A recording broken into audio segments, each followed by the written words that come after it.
Did you know that after Jackie Robinson retired from baseball, he took a job with a coffee shop chain called Chock Full o' Nuts and became the first black vice president of a major American corporation?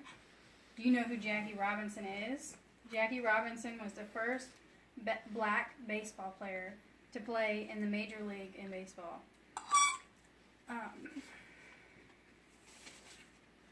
I will give you a brief timeline of Jackie Robinson, tell you what bad he went through and how good of a player he really was.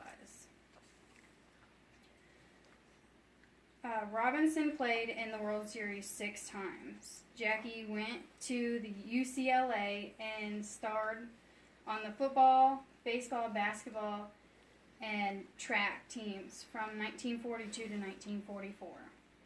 He served in the Army after college.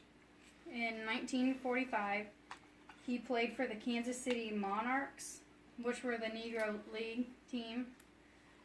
Then went on to play for the Royals from 1947 to 1956. He got bumped up to play for the Brooklyn Dodgers. In 1945, baseball was a segregated sport. Whites were the only ones who were allowed to play on the Major League baseball teams, while blacks played in the Negro League team. There were protests to let blacks play. Some said blacks were allowed to fight and die for their country, so why weren't they allowed to play on baseball teams? Scouts for the Brooklyn Dodgers went to watch Jackie play in Kansas City, and Branch Rickey decided it was time to end segregation in baseball. The scouts wrote reports on a lot of black baseball players, and Branch Rickey decided on one baseball player to play for the Brooklyn Dodgers, and that was Jackie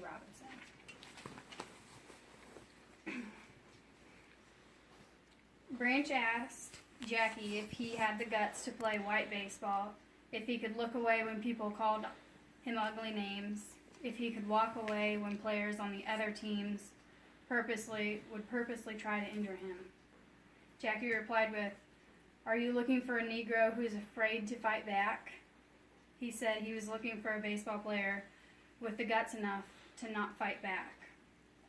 Jackie signed a contract to join the Montreal Royals in October of 1945. The Montreal Royals are the top minor league team of the Brooklyn Dodgers.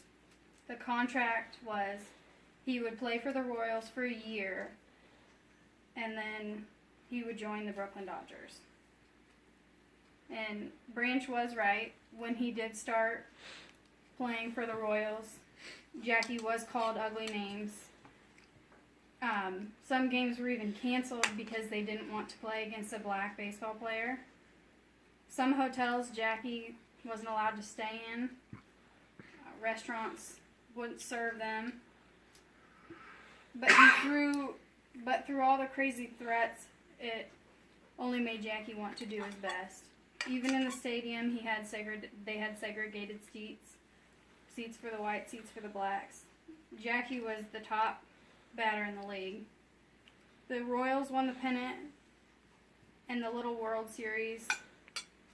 Fans hugged and kissed Jackie, shook his hand, and called him their hero. April 10th of 1947, Dodgers finally purchased Jackie.